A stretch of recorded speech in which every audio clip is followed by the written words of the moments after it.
So today we find out it's now factual. It's not, this Iran war is not based on any predicate of a security threat or a nuclear threat to anyone in the immediate. It's an illegal war that actually is predicated upon the United States president thinking that he has to stop what he considers might be an ambition of leaders of another country.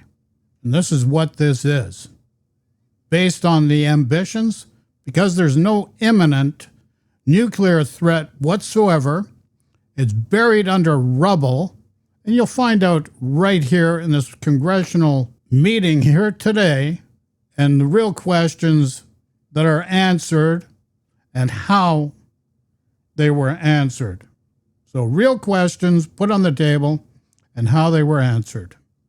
Drag you into the conversation here. We have not yet received from the Pentagon the costs of the war.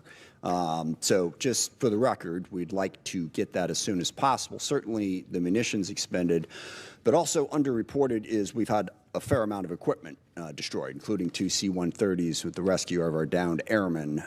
So do you have either A, a cost estimate coming to us anytime soon, or B, a specific supplemental request? Thank you for that question. So approximately at this day, we're spending about $25 billion on Operation Epic Fury. Most of that is in munitions. There's part of that it's obviously O&M and equipment replacement.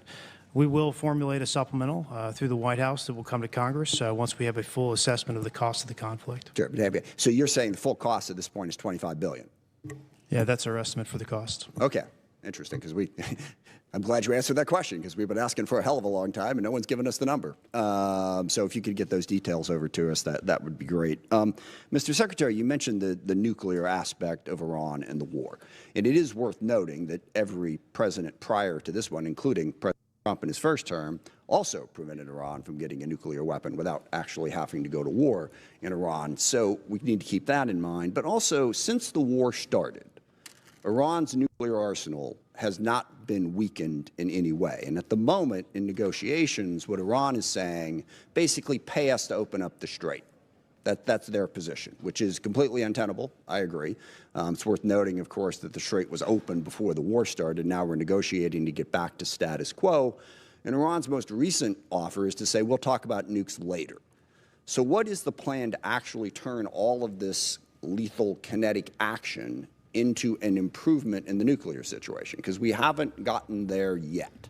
Play it out for us. How does that happen? How does it actually lead to that result? Well, I would take issue with the premise of the question that nothing was done. Operation Midnight Hammer was a very effective. Well, I didn't say nothing was done. I said in this war. Ultimately, this war started. Well, under this administration, unlike other administrations, which cut bad deals and pallets of cash with no ability to oversee whether Iran is actually pursuing a nuclear program. Which is where we're at. If we want to litigate JCPOA or the Iran deal, our view, the president's views, that was a very bad deal. Okay. That gave them a bunch of money up front. What's the future? To fund, you talked about negotiated deals. Allowed them to fund their proxies and spread Hamas and Hezbollah all around the region, build up nuclear capabilities. That's great. What are we going to do now? President Trump has been clear-eyed, from the killing of Qasem Soleimani to the pulling out of the Iran deal to Midnight Hammer and now to this effort to recognize that you have to stare down this kind of enemy who's hell-bent on getting a nuclear weapon and get them to a point where they're at the table giving it up in a way that so they never have it. So they haven't broken yet.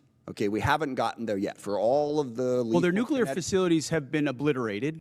Underground, they're buried, and we're watching them 24/7. So we know where any nuclear material reclaiming might be. My time for just a quick second here. We had to start this war, you just said, 60 days ago, because the nuclear weapon was an imminent threat.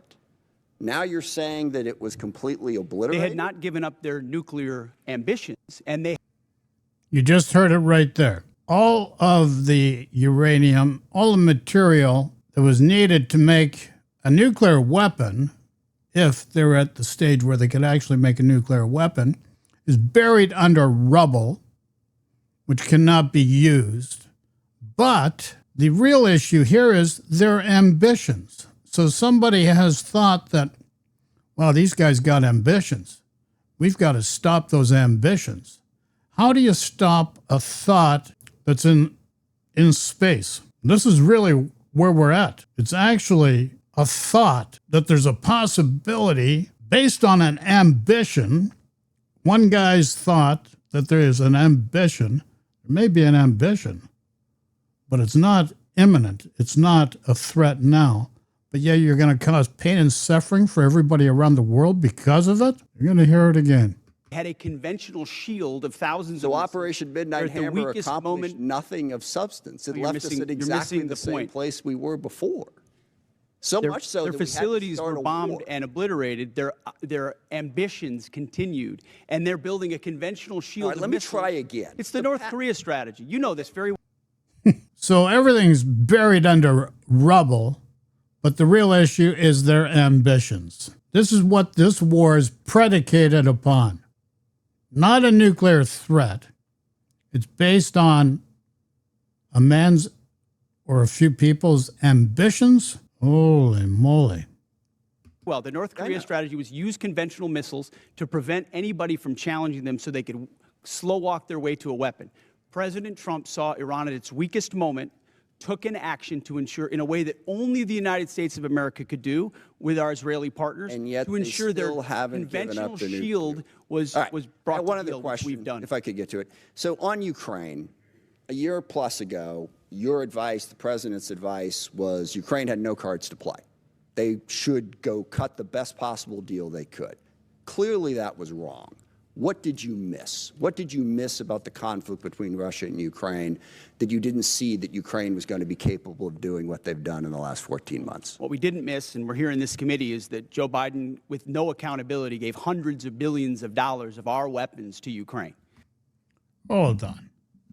Hundreds of billions? Why don't you just state the facts? 130 billion, and most of it's based on EOL, end-of-life armaments, that was costing the United States to store safely.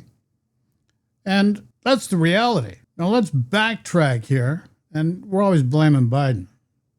Here it is, over a year and a half later, just about a year and a quarter, you're still blaming Biden for everything that happened to you since childhood.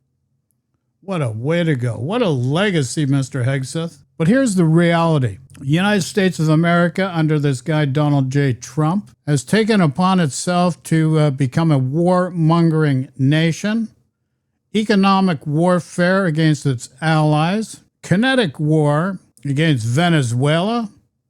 And you say, well, for democracy, you didn't make a better life for the people of Venezuela. You kept the vice president and the regime that was in place still in place. And you moved on to the next pet peeve project, and that's Iran. Apparently, Iran's nuclear operations and endeavors and ambitions is buried under rubble, but yet you actually started a kinetic war against international law, against the law of the United States of America without congressional approval, because people in Iran have an ambition. It's based on an ambition. They don't have the tools to exercise their options. Probably won't have those tools for a long time, but it's based on an ambition. So now you've created an energy famine around the world against your allies and others, which is going to create a food famine around the world. Got to remember Ukraine, you wanted to give to Russia. Ukraine's a huge grain supplier to Africa and other countries. And now the world cannot get fertilizer it needs for the growing season that is commencing right now. And you based a war, not predicated on fact and reality, on a thought of an ambition, because they've got ambitions. Isn't that wonderful? So you create pain and suffering around the world when you had a choice where you could actually create an environment of benevolence, harmony, and abundance for your own people, but you take Medicare away from them. You want more money to invest in killing people. This is a bad road the United States is going down. You got to make a decision now. No reason for pain and suffering for anybody. There's a different way of doing things that takes away pain and suffering and transits to a state of benevolence, harmony, and abundance. You can make that choice now, and it's a personal choice, and it starts with you. Each and every person, it starts with you. Sending love and peace to everyone. Take care. Ciao for now.